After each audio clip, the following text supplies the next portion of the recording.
Então, bom dia a todos que vieram, estão presentes aqui, também o pessoal que está aí na reunião online, né? Sejam bem-vindos, é um prazer estar aqui hoje apresentando o Iguaçu Vale, substituindo aí o Conan, né? Mas, como todas as reuniões de quinta-feira, eu queria agradecer a presença de vocês também que vão estar participando, e eu queria dar início e falar um pouquinho como é que o Iguaçu Vale começou. Vou passar um vídeo.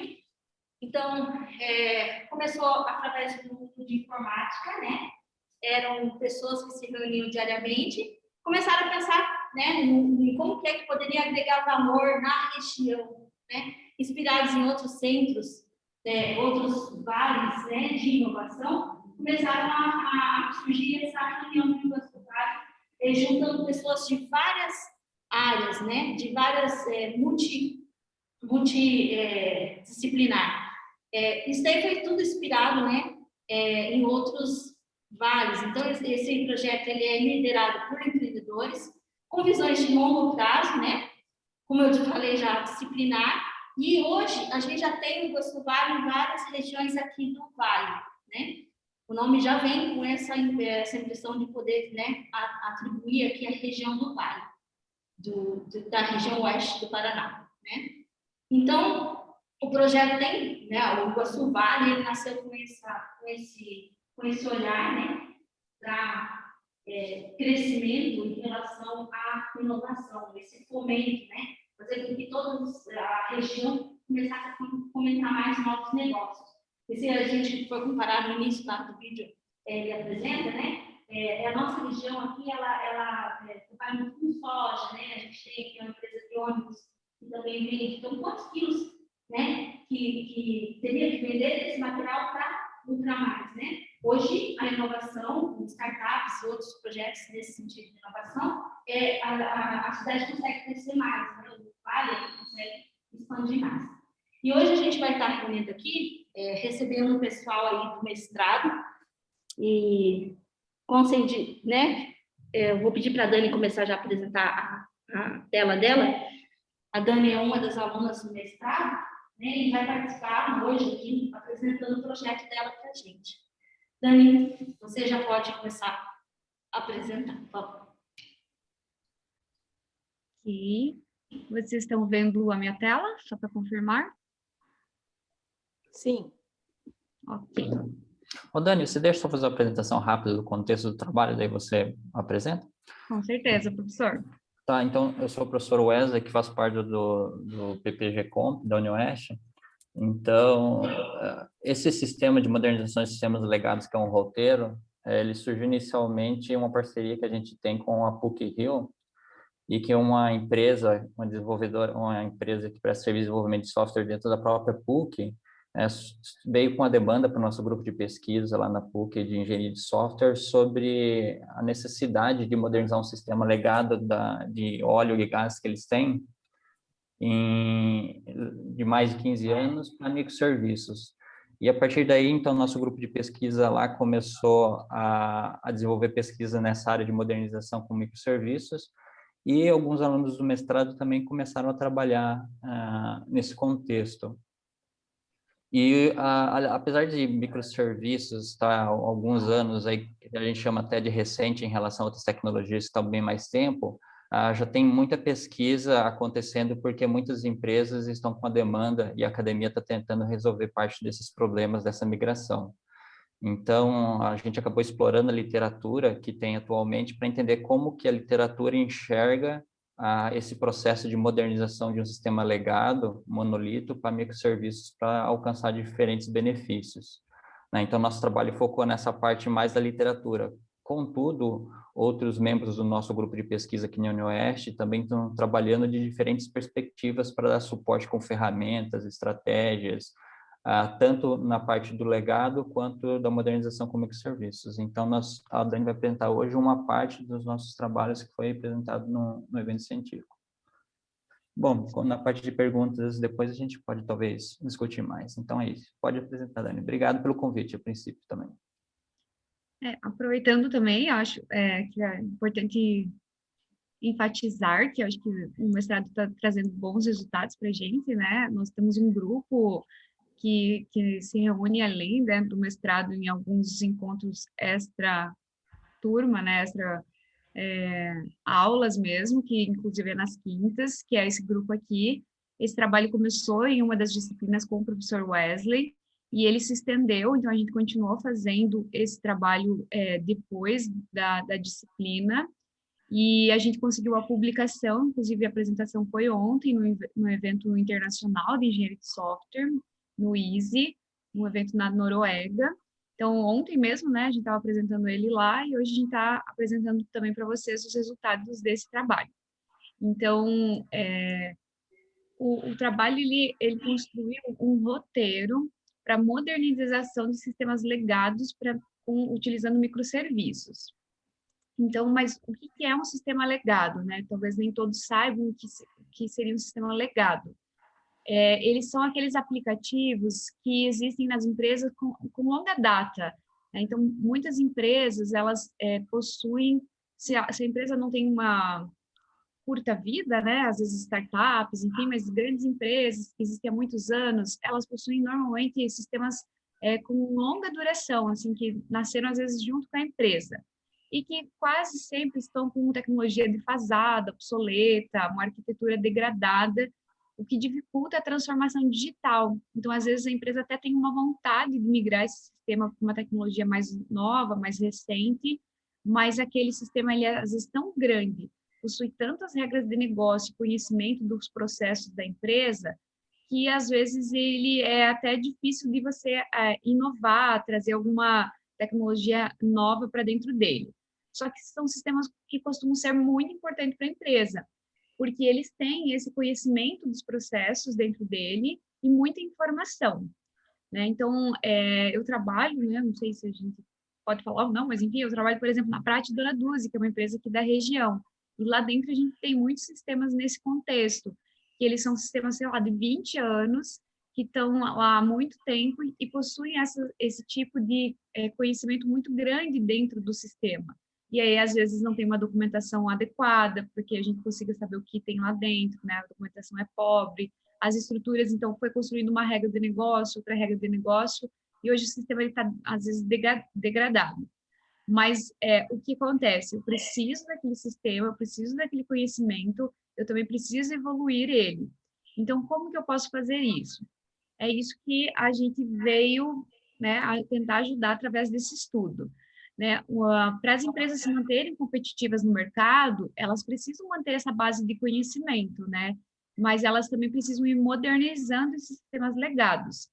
Uma das formas de se fazer isso, uma das estratégias, é migrar esses sistemas através da adoção de microserviços, né?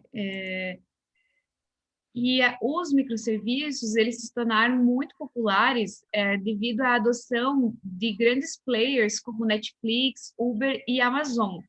Então, quando essas grandes empresas, né, elas começaram a usar microserviços e as outras empresas foram vendo que dá certo, né, que é uma forma de se fazer isso e traz grandes tipos de benefícios, como escalabilidade para o negócio, facilidade de manutenção futura, evolução, independência de times. Tá? Então, aqui eu trouxe uma imagem que mostra o sistema monolito, que é o sistema legado, ele possui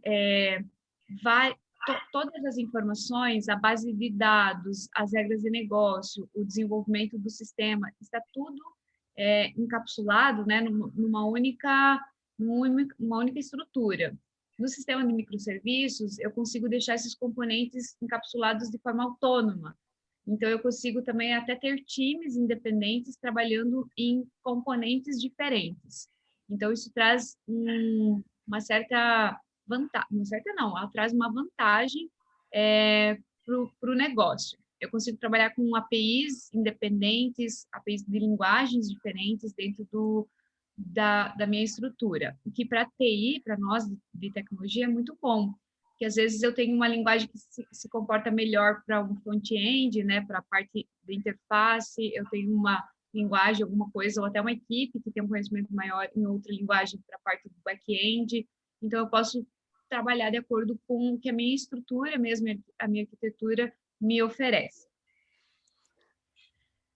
Qual foi a motivação, então, do nosso trabalho? Eu acho que o Wesley até comentou um pouquinho, apesar do crescente interesse em modernização com microserviços, ainda faltam estudos abrangentes para conduzir todo o processo de modernização do sistema legado para microserviços. Ou os estudos que existiam nessa área, eles abrangiam apenas uma única etapa específica. Nós sentimos uma carência, né, dentro da literatura de estudos que trabalhavam todo o processo, né? Apesar de a gente saber que grandes empresas, grandes players utilizavam essa tecnologia, isso talvez ficava mais guardado, mais restrito dentro dessas empresas, né? Então, se alguém, uma das empresas do Iguaçu Valley precisa fazer esse processo de migração, como faz? Como começa? Tá? E outra coisa são os aspectos, né? Muitas empresas, o que a gente encontrava eram aspectos voltados mais para a parte técnica. E, às vezes, o que motiva esse processo de migração nem é sempre os aspectos técnicos, mas sim também aspectos organizacionais e operacionais. Então, às vezes, mesmo essa dificuldade de manter esse sistema ao longo do tempo, poder deixar os times trabalhando de forma independente.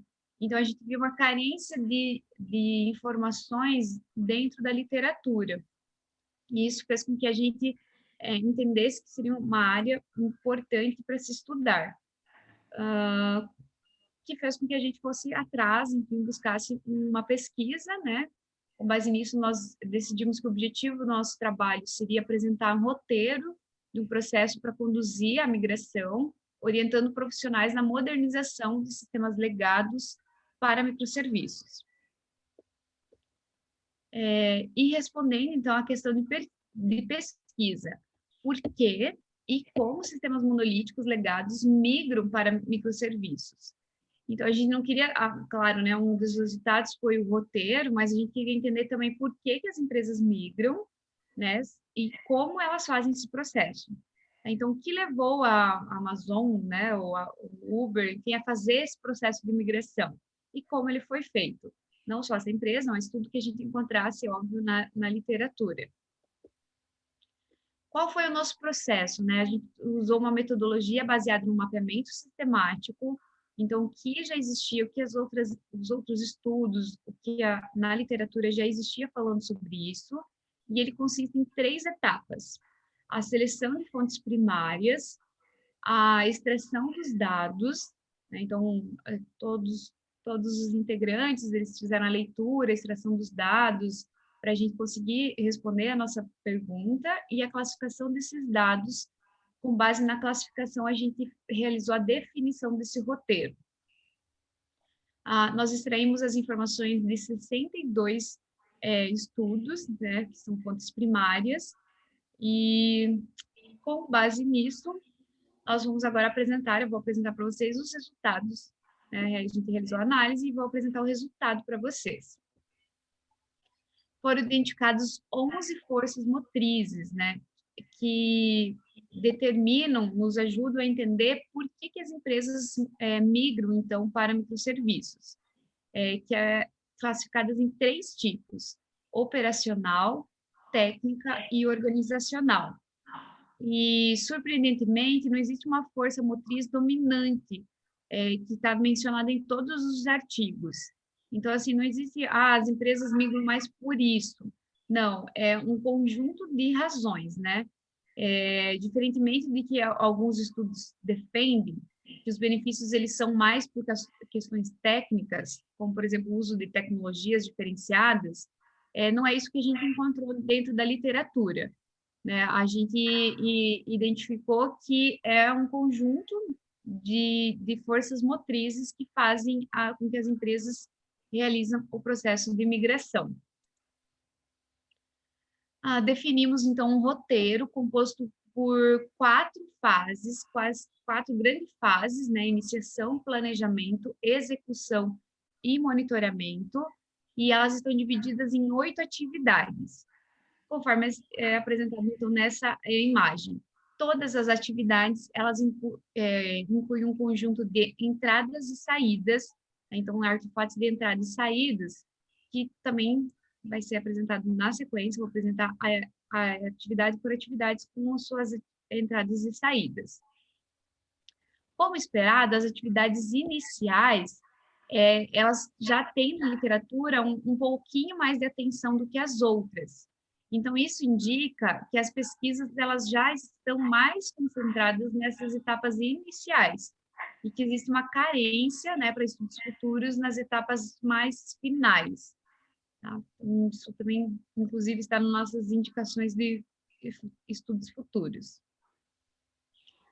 A nossa atividade inicial, a primeira atividade, é analisar as forças motivadoras, né, o que motiva os estudos.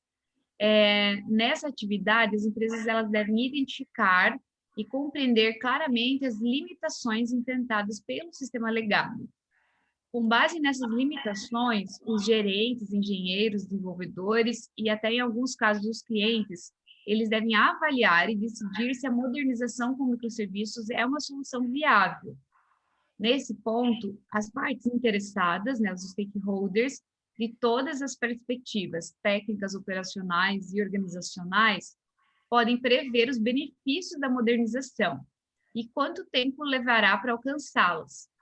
Essa atividade ela é fundamental para evitar problemas e ou desperdícios de recursos a longo prazo. Então, se vocês avaliarem aqui, a gente tem até um fator de decisão. É realizada a análise das forças, né, motivadoras e é verificada como se fosse a análise de viabilidade mesmo do projeto, né? Então, a gente entende o porquê está querendo migrar, faz a avaliação disso e aí decide, bom, vamos realizar a migração. As entradas, então, são as forças motivadoras, os objetivos de negócio da empresa, tem que estar muito claro para todos, tanto equipe técnica, desenvolvedores, quanto gestores da empresa, porque não é um projeto assim também de um mês, né? É um projeto um pouco maior. E a saída é a decisão, então, obviamente, de realizar a migração. A segunda atividade é compreender o sistema legado. O objetivo dela é analisar e explorar o sistema legado para entender a sua implementação, seus recursos, como esses recursos interagem entre si e como a arquitetura legado está organizada. Essa atividade ela também é essencial para as próximas etapas. Os artefatos de entrada podem ser considerados código-fonte, os requisitos e documentações existentes, casos de teste, diagramas UML, especificações de caso de uso. Então, na verdade, um conjunto, toda a documentação que eu tenho do sistema legado. O problema é que, às vezes, a gente não tem toda a documentação do sistema legado, mas o código-fonte, pelo menos, eu vou ter. As saídas vão ser os gráficos de fluxo de dados, logs de execução, modelos de caso de uso, estrutura, né, a representação visual da estrutura do sistema, entre outros exemplos. A terceira atividade é de compor o sistema legado. Essa atividade visa de compor a arquitetura monolítica, então a arquitetura, antes eu tinha até a imagem, né, a arquitetura que estava em uma etapa, em uma única, encapsulada em uma única arquitetura, dividir ela em pequenas partes, né, em partes pequenas e coesas, que serão transformadas em microserviços. A decomposição e a identificação de microserviços de sistemas legados, ela é reconhecida como uma das atividades mais complexas do processo de modernização. Alguns autores, eles reconhecem que a identificação de microserviços é um processo incremental. Então, às vezes, eu não vou chegar nessa fase aqui e fazer tudo, né? Às vezes, eu vou ter que fazer isso de forma incremental mesmo. Vou avaliar uma parte, decompor. Daqui a pouco eu vou passar para outra parte do sistema, vou decompor também. Eles argumentam que, devido à complexidade dessa atividade, os profissionais aprenderão como fazê-la melhor a cada microserviço desacoplado do legado. E também a questão importante nessa etapa é a definição do nível de granularidade, ou seja, compreender qual é o tamanho ideal e o número de microserviços ideais. Então, aqui, existem, né, alguns estudos só dessa fase, porque é uma atividade bem complexa, essa atividade aqui, tá? As entradas, o resultado das atividades anteriores, requisitos não funcionais, requisitos do provedor de serviços em nuvem e as especificações das APIs. E as saídas são os candidatos em microserviços ou microserviços identificados já. A quarta atividade é definir a arquitetura de microserviços. Essa atividade é responsável por definir uma arquitetura baseada em microserviços, com decisões de design para atender às propriedades funcionais e não funcionais definidas anteriormente. Em uma visualização simples, a arquitetura de microserviço descreve os microserviços, suas APIs e comunicações, o que geralmente é feito usando um protocolo leve, como, por exemplo, HTTP RESTful. Aqui, os profissionais também precisam definir uma estratégia de descoberta de serviço.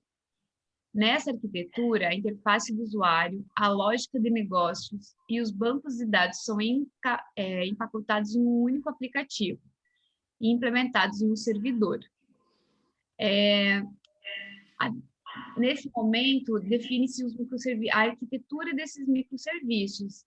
Então, em cima eu identifiquei, né, eu decompus o legado.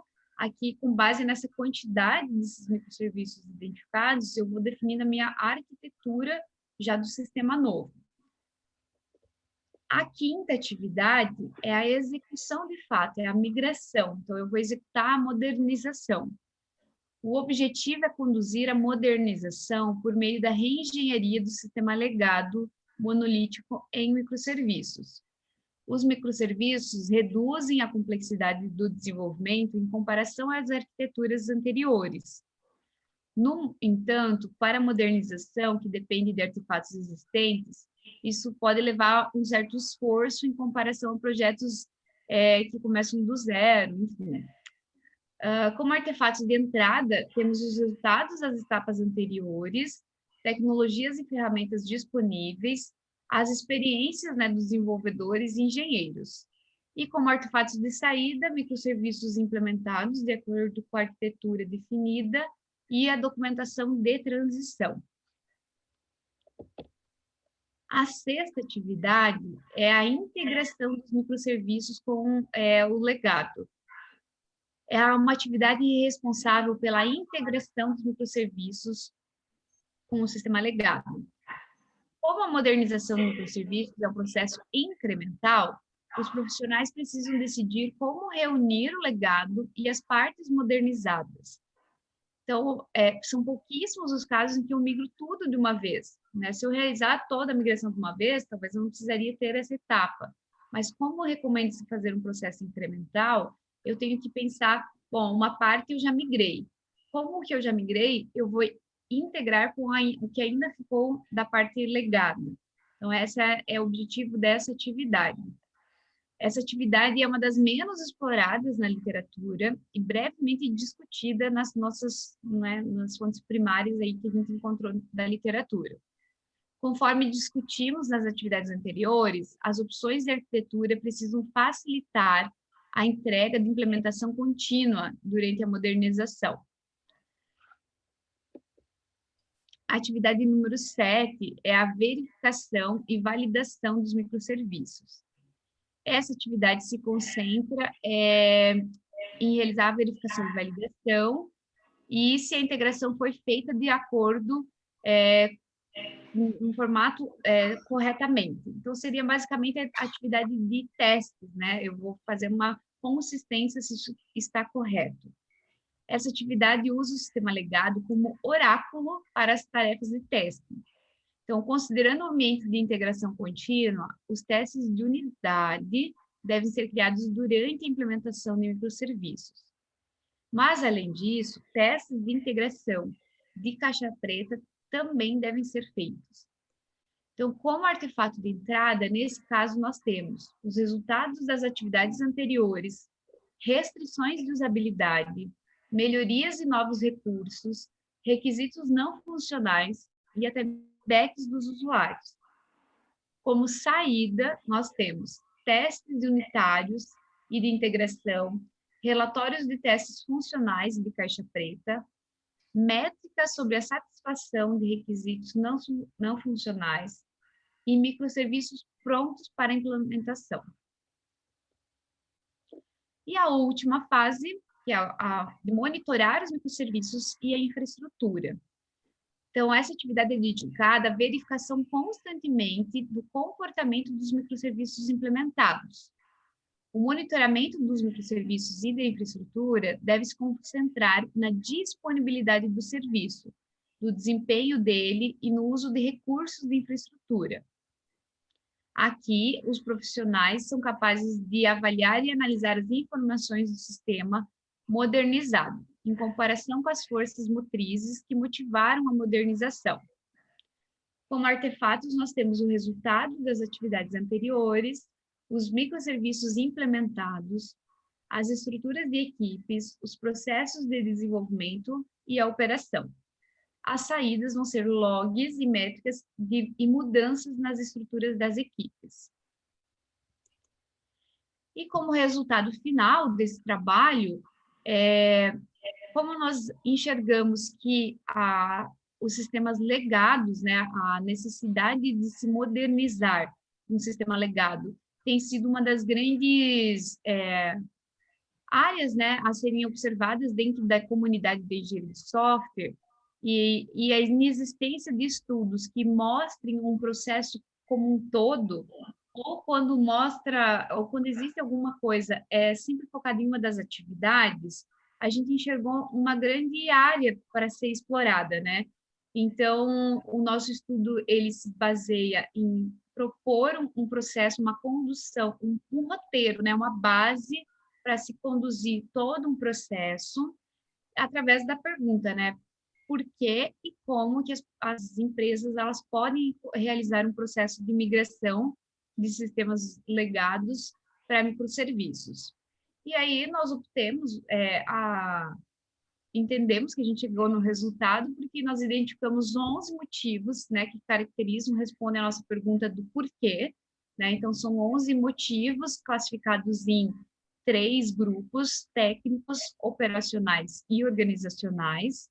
E no como, para responder a nossa pergunta, questão de pesquisa, como isso vai ser feito? Nós respondemos ele através de um roteiro classificado em 4 fases e 8 atividades. Todas as atividades apresentando artefatos de entrada e de saída. Então, assim a gente responde a nossa questão de pesquisa e apresenta para as empresas um guia, um norte para pesquisadores, enfim, profissionais da área terem um guia para poder fazer o processo de migração.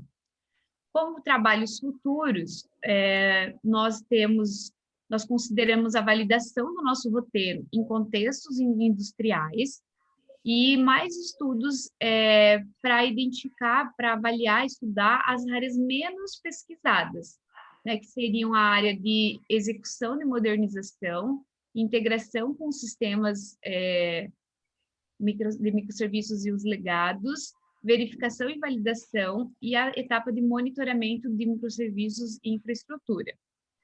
Nós também vimos a oportunidade de estudar e elaborar ferramentas para auxiliar, guiar nesse processo de migração. Acredito que seja isso. Quem tiver dúvidas, eu fico à disposição para questionamentos e esclarecimento de dúvidas. Obrigado, Daniel.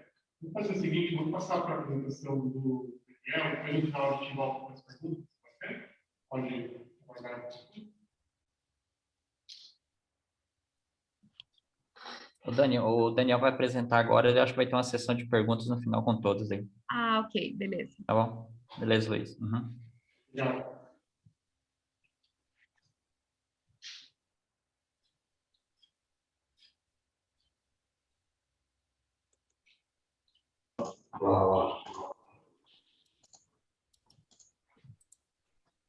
Bom dia. Conseguem todos me ouvir? Aqui, sim. Uhum. Tá bom o volume? Tá um pouquinho ruim? Perfeito. Beleza. Consegue visualizar aqui a capa da apresentação, né? Sim. Ok. Bom, então, vou iniciar. Primeiramente, meu nome é Daniel Antônio Carlos, faço parte do programa de pós-graduação Ciência da Computação na UniOeste, nível mestrado, né, em Cascavel. Minha orientadora é a professora doutora Cláudia Brandeleiro Rizzi, e eu vou tentar aqui, de maneira mais resumida, apresentar o nosso trabalho, aqui intitulado como Ambiente Online de Aprendizagem de Algoritmos baseado em Jogos Digitais. É um trabalho em andamento, eu tenho aqui alguns resultados parciais já, gostaria de estar compartilhando. Também gostaria de agradecer o convite para estar fazendo essa apresentação aqui a todos e também a todos os que estão assistindo no momento. Bem, o contexto aqui para contextualizar e situar melhor o nosso projeto, eu posso remeter inicialmente a uma realidade bem conhecida por nós, que envolve a evolução constante das tecnologias digitais de toda a sociedade. E ressalto também a necessidade, talvez até uma certa deficiência da utilização dessas tecnologias no ensino, que mostra a importância da chamada STDIC, ou as tecnologias digitais de informação e comunicação, no setor educacional. Isso também se acentuou devido ao distanciamento social que foi imposto pela Covid, que exerceu uma demanda maior do setor educacional e a utilização dessas tecnologias.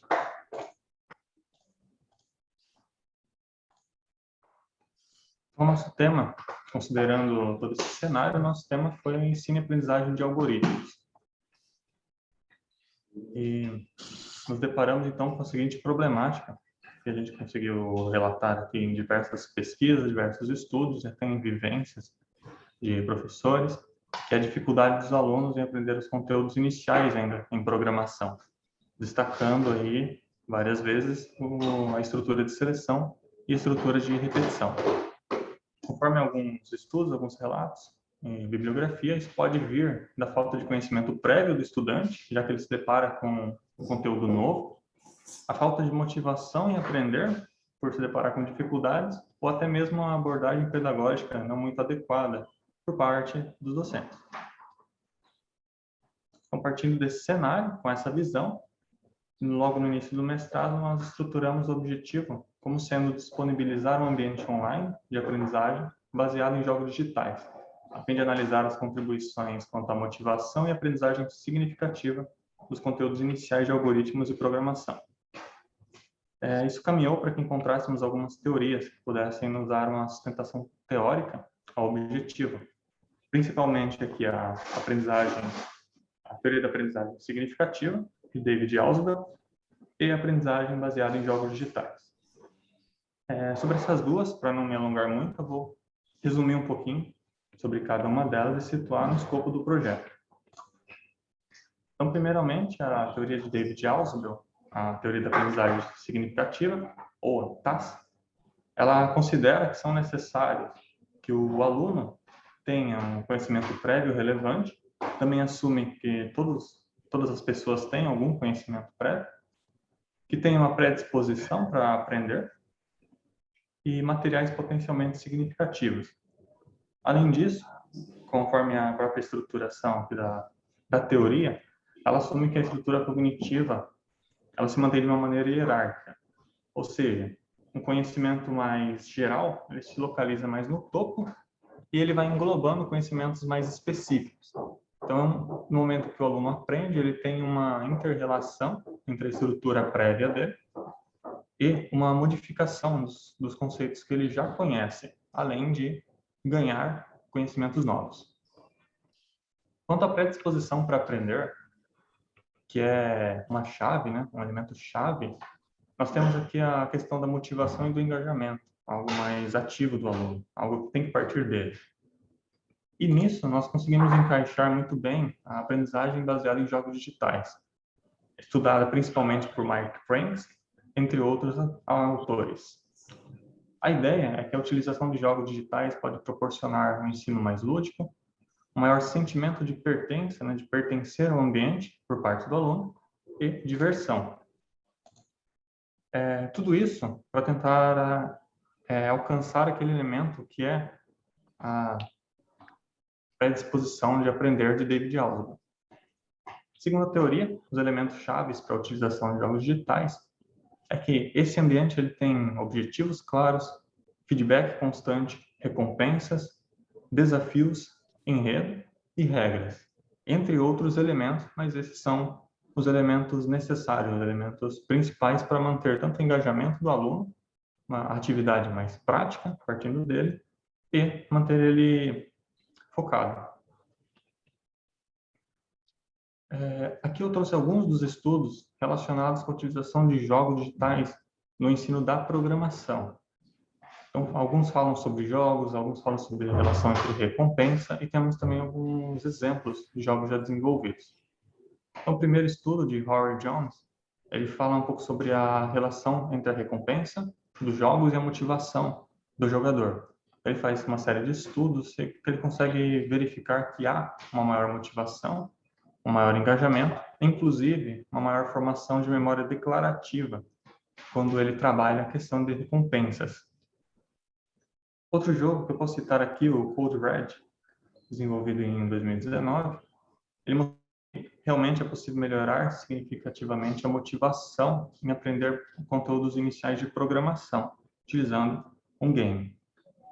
E a plataforma KeyLearningG, não necessariamente sendo um jogo, vamos dizer que é uma plataforma gamificada, né? O autor ele fez a inserção de medalhas ou insígnias de recompensas.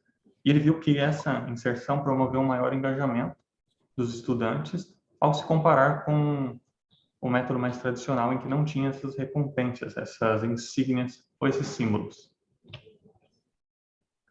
Aqui temos mais 3 estudos. Esses são 3 jogos desenvolvidos.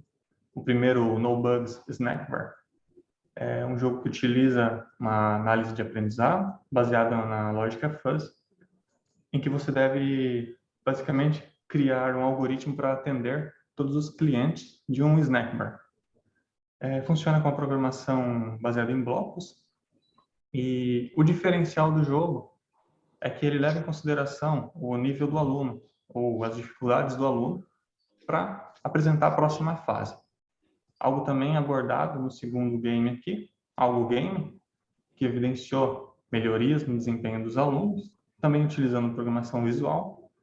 E a grande diferença também é que a seleção das fases é dinâmica. Então, conforme o aluno vai mostrando seus resultados, conforme vai tendo feedback, essa seleção das fases ela vai se alterando. O último aqui, ele é nessa apresentação, o único jogo empresarial. Então, nós fizemos uma análise de alguns jogos empresariais que encontramos.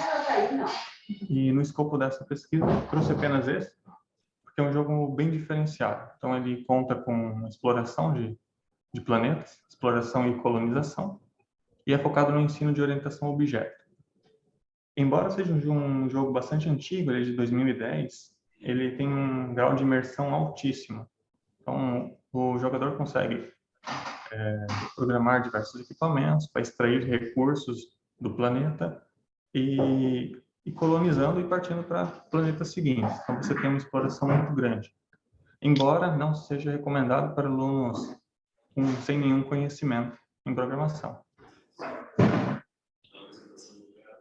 Então, vendo aqui da literatura, nós identificamos diversas oportunidades ou gaps desses estudos e listamos as principais delas aqui. Então, o primeiro gap que encontramos é que quase todos os jogos eram necessários que o aluno tivesse um conhecimento básico em programação antes de jogar. Então, não serviria como uma ferramenta introdutória.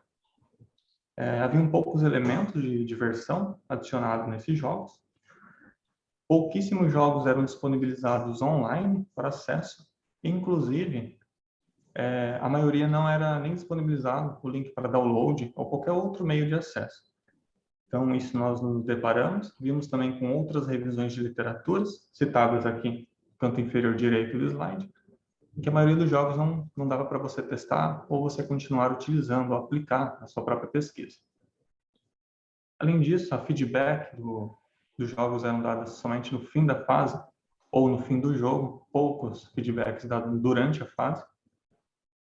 não havia uma adaptação do desafio conforme a evolução dos jogadores, na maioria dos jogos, e falta de avaliação por terceiros para jogos desenvolvidos. Era feita apenas uma avaliação com o próprio jogador, com o próprio aluno, e não tinha uma avaliação com algum especialista. Então, identificando várias oportunidades, nós listamos essas como sendo o diferencial para a nossa aplicação. Criamos, então, nosso primeiro estudo de caso, com alunos ingressantes do curso de computação da UniOeste mesmo, submetido sob o Comitê de Ética da UniOeste, e realizamos nossa primeira pesquisa explicativa. Então, a ideia é que nós estamos ainda fazendo a coleta de novos dados, né? Tanto do banco de dados do ambiente, questionários aplicados aos alunos e entrevistas, que começamos já essa semana. Para esse primeiro estudo, nós conversamos diretamente com a professora responsável pela disciplina, analisamos o conteúdo programático, sem alterar, claro, mas estudamos juntos a maneira que seria passado os conteúdos, para que pudéssemos trabalhar com o ambiente online de maneira conjunta. Então, além disso, verificamos os referenciais teóricos da SBC e do CIEB para buscar os objetivos instrucionais e fazer uma espécie de validação dos nossos objetivos. Utilizamos aqui também um pouco da taxonomia de Bloom para estar classificando esses objetivos instrucionais. Para que isso, especificamente? A ideia de utilizar a taxonomia de Bloom é para você verificar até que nível você quer que o seu aluno chegue, em questão de processo cognitivo ou de menção do conhecimento. Ou seja, eu quero que o meu aluno seja capaz de entender um conteúdo ou seja capaz de aplicar, quem sabe, analisar aquele conhecimento. Então, são níveis diferentes, hierarquicamente diferentes. E essa teoria é muito importante na hora da avaliação, pois eu não posso proporcionar uma aula ou dar um material didático que apenas apresente conteúdo em um nível específico, vamos supor aqui, apenas lembrar, e na hora de avaliar eu querer que o aluno aplique os conhecimentos. Então, aqui nós utilizamos essa teoria nesse sentido, para equilibrar tanto os desafios do jogo, como os desafios que eram apresentados durante as aulas. A nossa implementação, então, seguiu um processo metodológico baseado na Design Based Research, ou ADBR, que é uma metodologia bastante utilizada no campo educacional. Então, ele busca aqui envolver um estudo teórico com contexto prático educacional, principalmente na questão do fomento de tecnologias. A ideia é que nós temos aqui um ciclo iterativo de design, de implementação, testagem e reflexão. E foi exatamente isso que nós adaptamos no nosso experimento, pois nesse primeiro estudo de caso, o ambiente era parcialmente apresentado aos alunos, disponibilizado, eles utilizavam, davam seus feedbacks, nós recolhíamos dados através de questionário da própria base de dados e continuávamos adaptando o ambiente, então progressivamente disponibilizando aos alunos. E aqui eu vou passar de maneira rápida. A ideia é que o próprio ambiente possa apresentar, né, os conteúdos mais recomendados a esses alunos. Então, a partir de um certo nível que o aluno esteja, né, a partir de uma certa aptidão que ele tem, o ambiente ele pode ir mensurando mais ou menos qual seria o próximo jogo a ser liberado ou quais são as próximas fases de um mesmo jogo apresentado ao aluno. Então, a gente analisava todo o desempenho na mecânica do jogo, se ele tinha alguma dúvida, e o próprio ambiente ia mesclando isso. A ideia é que o aluno que tivesse um desempenho ruim ou uma dúvida maior, recebesse um feedback adequado e praticasse mais fases daquele mesmo conteúdo. Enquanto o aluno que fluísse melhor, tivesse uma autonomia maior, pudesse ir passando por menos fases e liberando mais jogos rapidamente. Então, o ambiente, basicamente, ele consiste em um acesso online, o ambiente está disponibilizado de maneira online, no servidor institucional, e o enredo ele se baseia no futuro distópico. Então, a gente abordou uma história em que a humanidade ela já não tem muitos recursos a serem explorados. Então, a ganância do próprio ser humano acabou quase que destruindo o planeta.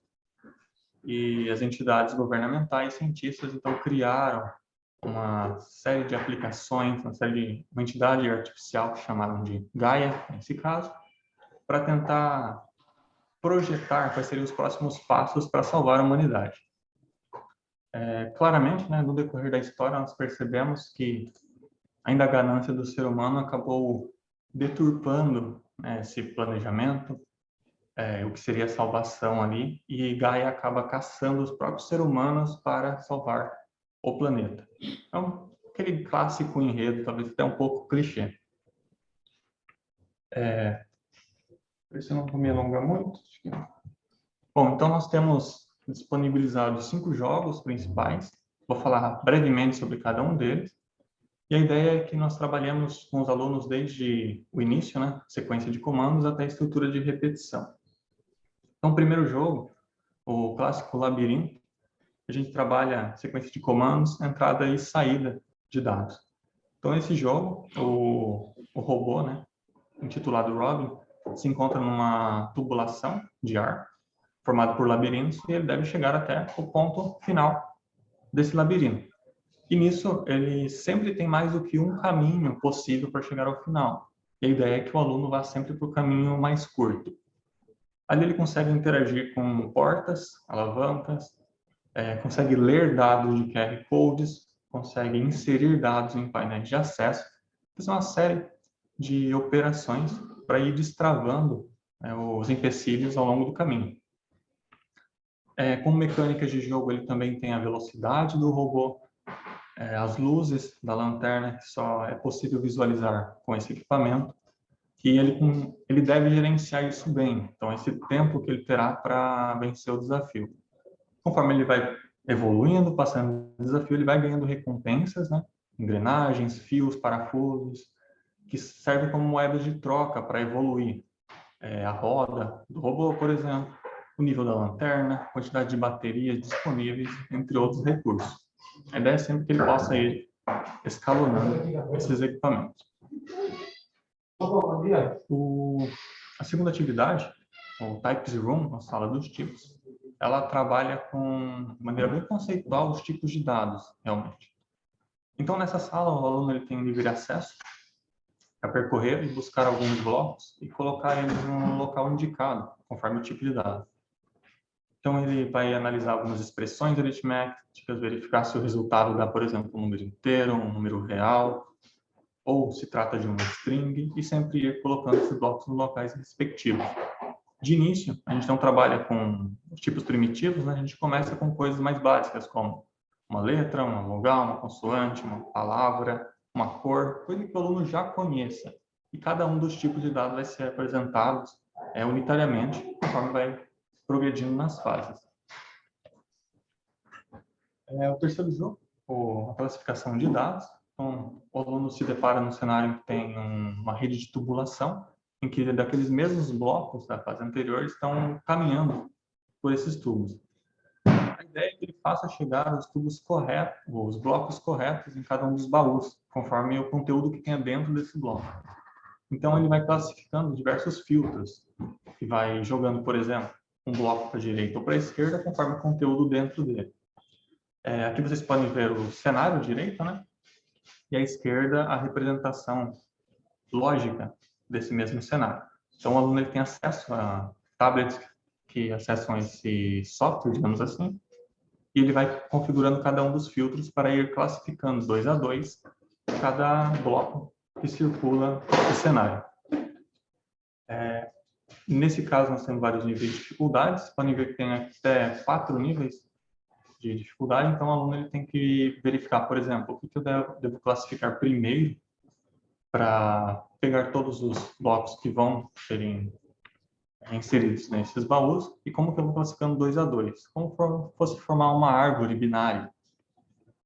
E essa classificação é toda realizada por meio da codificação de uma condicional. Então, o aluno começa a realizar condicionais de comparação de igualdade, diferenciação, se é maior ou menor do que o outro objeto, além de remeter a declaração das variáveis utilizadas.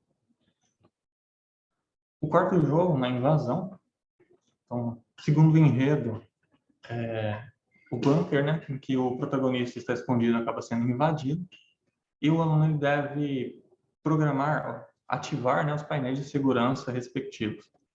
Então, nesse jogo, ele tem também um tempo para ser utilizado, para ser jogado, e o aluno ele tem que acessar algumas câmeras de segurança e identificar de onde vem o ataque.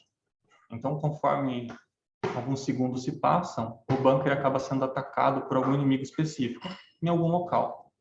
Dependendo de qual inimigo for e qual local está sendo atacado, o aluno deve resolver uma condicional, então ele deve interpretar uma condicional e descobrir qual painel, qual dos 12 painéis ele deve ativar. Além disso, os painéis, se vocês visualizarem aqui, eles têm uma série de recursos como botões, sliders, alavancas, chaves, pendrives, enfim, é uma infinidade de combinações. E apenas uma combinação libera esse painel para fazer a defesa da casa em que ele se encontra. E também a combinação ela deve ser interpretada por uma condicional. Então, conforme o nível vai avançando, nós temos condicionais simples, condicionais alinhadas, condicionais com disjunção e conjunção, né? Seriam o ou e o e, conteúdos ali ainda na parte de seleção, estrutura de seleção em algoritmos. E por fim, o último jogo que dá o desfecho da história, nós temos 2 finais ali que vai depender do progresso do aluno. A universidade, ele é um jogo mais de exploração, então o aluno ele deve explorar todo o cenário para conseguir finalizar. Em cada uma das fases a gente tem mais de um andar disponível, então você precisa ativar o elevador com algum equipamento específico e acessar todos os andares até chegar na parte final. E no meio do cenário o aluno ele vai se deparar com equipamentos como impressoras 3D, conforme a gente vê aqui na imagem, é um pouco escuro, acho que dá para visualizar. E essas impressoras ele vai ter que, vamos supor, imprimir um bloco de tantos quilos, de 5 quilos, por exemplo, em uma impressora 3D, para ativar um outro equipamento. Enfim, ele vai imprimir objetos. Só que essa impressão ela só pode ser realizada por meio de um laço de repetição. Então, aqui o aluno ele vai ir aprendendo e praticando, né, os laços, o enquanto, né, o while, ou laço para, que é o for na programação, e ele vai interagindo com esses objetos. Vale ressaltar também, além dos jogos, o ambiente ele conta com um caderno que vai dando as instruções. Então, conforme o aluno avança, novas páginas aparecem no caderno, tanto para explicar a história, o que está acontecendo, quanto para ensinar o próprio conteúdo. Então, ele vai ensinando qual que é a sintaxe da programação, o conteúdo teórico de todos os jogos, o que ele precisa aprender para ele ir avançando. Então, ele interage ali com impressoras, com cofres, que ele também deve descobrir a senha, e para utilizar essa senha deve criar comandos utilizando programação, encontra cartas, decodifica QR codes também e acessa computadores. E no final ele acaba finalizando ali um enredo, escolhendo um dos finais, um dos 2 finais, que é a única coisa que eu não vou dizer aqui para não dar o spoiler do jogo, eu vou até disponibilizar depois para quem quiser acessar. E ele acaba finalizando o próprio enredo principal. Vou passar aqui de maneira bem breve, para não me alongar muito. Então, nossos primeiros resultados, eles vão ser apresentados ainda no workshop de educação em computação. E conseguimos publicar o artigo Avaliação Preliminar de Ambiente Online baseado em jogos digitais, estudo de caso na aprendizagem de algoritmos, contendo uma avaliação preliminar realmente. Então, essa avaliação ela contém resultados parciais do experimento, são aqueles resultados que a gente colheu dados para fazer melhorias no ambiente. Vou passar de maneira rápida. Já estou aqui. Biel, ouvindo? Oi. A gente não tem mais tempo agora para apresentar. Não, por quê? Quer passar para as perguntas? Pode ser. Pode ser.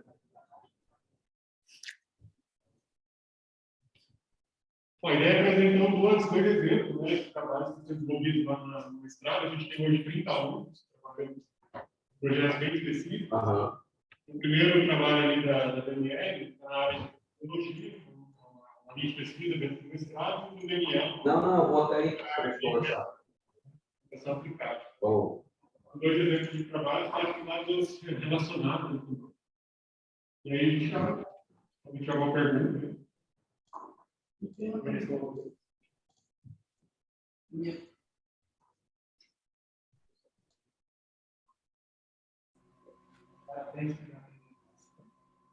Minha pergunta é se a aplicação está em desenvolvimento de jogos. Ouviu, Daniel? Não ouvi. Porque você está dentro da área de desenvolvimento de jogos, aplicação. Não consigo entender, está dando um eco aqui.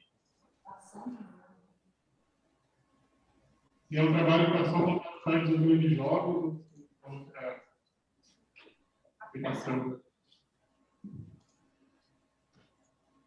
Um pouquinho.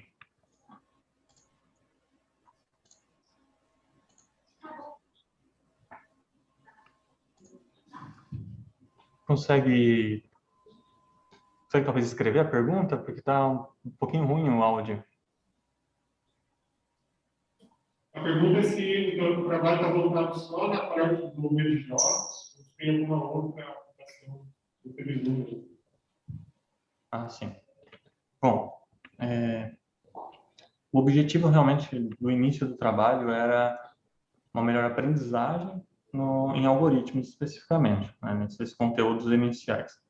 O desenvolvimento de jogos a gente observou como uma oportunidade e uma deficiência assim, que a gente viu na literatura. Então, todos aqueles gaps que a gente listou. Tentamos utilizar alguns jogos já desenvolvidos, mas vimos que seria necessário desenvolver algo diferenciado, que tivesse uma integração com enredo e jogos mais, digamos assim, específicos, que não encontramos. Mas, realmente, é mais para a área de desenvolvimento de jogos para o ensino, né? Os jogos sérios. Legal. A minha pergunta, parabéns aos dois que apresentaram, interessante. Minha pergunta vai para a Daniele. Dani, você citou ali algumas empresas que hoje são bastante conhecidas e novas, né? E a gente até sei mais ou menos a resposta, mas eu queria entender um pouquinho melhor. Porque, por exemplo, o Uber e outras empresas, elas precisam, porque você explicou que o serviço de microserviço, né? Eles são aplicados quando os sistemas são muito antigos, mais defasados, né? Ou que, às vezes, nem foi desenvolvido de uma forma lógica legal para a empresa, né? Mas como, por exemplo, o Uber e outras empresas estão utilizando, qual assim, você identificou que são startups, são novas empresas, né? Por que é que elas têm visto a necessidade de microserviço?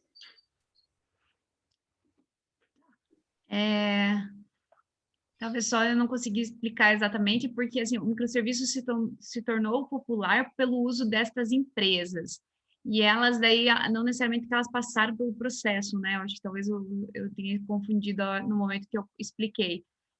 E elas usam microserviços pelo tipo de até serviço delas, né? Então, o Netflix, por exemplo, como que eu posso explicar? Para eles, microserviços é a arquitetura de microserviços traz muitos benefícios, né? Porque são serviços compartilhados, eles podem utilizar, por exemplo, na nuvem, não deixar um servidor sobrecarregado. Então, por exemplo, como Netflix a gente usa muito, né? E aí a gente não sabe, por exemplo, se vai sobrecarregar um servidor ou não. Com microserviços, eles podem dividir, por exemplo, essa sobrecarga aí de servidores. Isso é possível através do uso de microserviços. Não sei se consegui ser bem clara isso, o professor Wesley consegue me ajudar. Então, é pela forma da arquitetura, tá, que eu vou utilizar microserviços. Eu consigo, se eu tenho microserviços, eu consigo jogar a hora uma sobrecarga para um local e para outro, né? Então, o formato, eles vão utilizar o benefício do microserviço. Então, na verdade, o microserviço se tornou popular porque esses grandes players utilizavam. Acho que talvez eu só nesse contexto expliquei errado, não necessariamente que eles passaram pela migração, né? Eu não sei se tem alguma outra pessoa que tem startup, mas no meu pensamento eu imaginei que talvez fosse porque as startups elas começam com um modelo muito mínimo viável, né? Que a gente fala de MVP. Talvez a estrutura não esteja preparada. Como eles começam com um modelo MVP, né? De produto mínimo viável, a gente fala, que às vezes a estrutura ela não está preparada para o crescimento do negócio. Aí o crescimento cresce rápido, eu imagino que seja isso. Ele cresce rápido e tem necessidade de adaptações. Eu imagino que seja mais ou menos nesse sentido. Mas quem poderia responder é quem tem mais uma startup mais madura. Porque eu tive outra startup, o seu Alfredo, um tempo atrás, a gente, na época, tinha programado de uma forma, a lógica da base de dados, tudo unificado numa coisa só, e, de repente, quando a gente viu que foi para o mercado, a gente teve que fazer adaptações. Como ela estava nova, a gente construiu tudo do zero de novo, né? Mas eu imagino que para essas startups que começam com esse modelo de MVP, para ela fazer essa migração ou adaptação do sistema, ela precisa fazer mais utilizações dos microserviços. Como você explicou ali, eu imaginei que seja esse o processo e a necessidade delas. Talvez possa estar enganada, mas eu imaginei que possa ser isso. Mas na literatura a gente tem relatórios justamente disso, né? Que recomendações de que startups ou o mínimo produto viável não seja utilizado em arquitetura de microserviço por ser muito complexo e ter um overhead muito grande de desenvolvimento. Então, se faz o produto viável usando uma arquitetura monolítica mesmo para poder ser mais rápido e ter o produto já no mercado. E, consequentemente, quando tem a demanda clara de escalabilidade, de atender um número grande, daí sim faz o processo, talvez, de migração, né?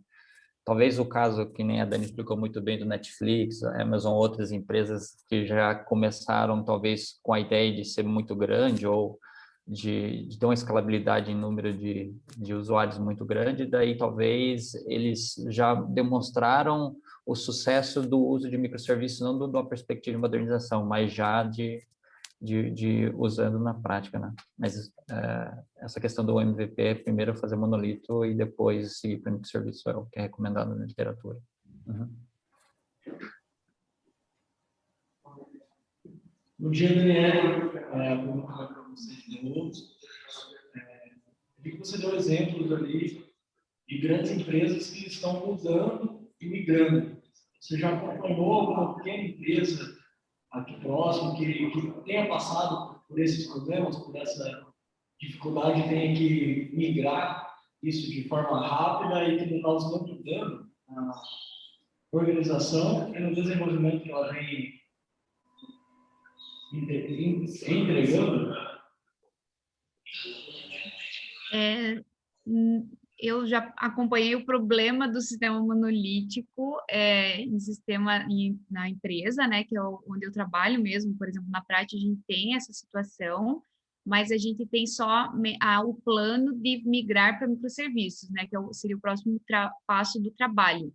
Ainda não acompanhei a finalização do estudo. Então, a gente tem agora até próximos estudantes do mestrado vão continuar esse trabalho, né, de migração aplicado dentro da indústria, mas a gente tem esse planejamento de continuar. Eu mesma não vi ainda acontecendo numa empresa aqui da região, mas a gente tem, né, o professor lá, Wesley, dentro da PUC, eu acho, não sei se o professor quer comentar, a gente tem alguns cenários que a gente sabe que tem, mas aqui na região não. Eu, pelo menos, não sei te dizer um exemplo. Eu posso complementar, sim. Esse projeto, como eu comentei, ele faz parte de um pós-doutorado que eu faço na PUC e tem outros pós-doutorandos e mestrandos e doutorandos também trabalhando. Eu estou trabalhando com o grupo de pesquisa aqui na Unioeste, mas nós temos pessoas ainda lá no Rio de Janeiro, algumas pessoas em Maringá e assim por diante. Essa semana, inclusive, nós tivemos um contato por causa de um outro artigo científico, não esse que a Dani apresentou, mas um outro, de uma instituição financeira aqui do Paraná, que tem sistemas legados, escritos em COBOL, e tem uma força de negócio impulsionando eles a fazer a modernização. E eles estão considerando fazer com microserviços. Então, como nós temos uma ferramenta, que é, como eu falei, que é parte de um outro trabalho que está sendo construída para fazer isso, chamou o interesse deles e eles nos contactaram. Então, vai ser um potencial aí, estudo de caso que a gente vai ter e vai acompanhar o processo de modernização ou, inclusive, auxiliar, né? Mas ainda está muito no início, foi só conversas iniciais, né? Mas aqui na região, então, digamos assim, nível de Paraná, nós temos já empresas que estão chamando a atenção e tentando fazer essa parceria com a academia também para auxiliar nesses problemas que nós levantamos, que a Dani comentou. Principalmente aquele de, eu tenho uma arquitetura monolítica grande e preciso identificar onde é a melhor parte para cortar para os microserviços que sejam coerentes, que minhas equipes trabalham e tenham escalabilidade boa. Então, é nesse ponto mesmo que eles estão e precisam de ajuda. Então, a gente não tem nada para reportar ainda, mas, a princípio, no futuro próximo, nós teremos também uma parceria com a indústria e a academia para poder reportar. Você pode comentar qual que é essa ferramenta? O nome dessa ferramenta é Tool Microservices, que é uma ferramenta que tem como entrada uma arquitetura monolito em nível de métodos. Então, uma novidade da nossa abordagem é essa, que ela não trata com a classe inteira, porque uma classe pode ter diferentes métodos e assim por diante, mas a gente diminuiu a granularidade e também a gente aplica uma ferramenta de otimização que considera várias coisas: acoplamento, coesão, a modularização das funcionalidades para que equipes trabalham juntas. A partir do momento que a gente quebra o monolito em microserviços, a gente introduz um overhead de rede, então a gente considera essa comunicação de rede para poder diminuir ela e fazer a funcionalidade ficar mais rápido, e também o potencial reuso dos microserviços. Eu vou deixar escrito aqui no chat o nome e uma indicação de um trabalho que pode ser interessante, e no futuro daí também com o Luiz, você pode ter meu contato e a gente pode conversar mais sobre isso. Bom, finalizando então a passão aqui do horário, quero agradecer a hoje pela oportunidade de apresentar o trabalho. Agradecer também a Laú, a Daniela, o Daniel, o Éder, também de participar. E a gente coloca à disposição, né, o programa de computação está com discussões abertas, para dia 20, agora 21. Também estamos abertos lá para discussões de problemas, oportunidades aqui na região, que a gente possa, de alguma forma, tentar colaborar com o governo para a pesquisa associada com as soluções necessárias, né, para o nosso lado. Então, obrigado mais uma vez. Até a próxima.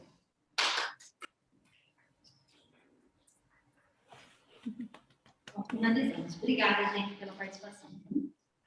Obrigado. Agradeço também. Valeu.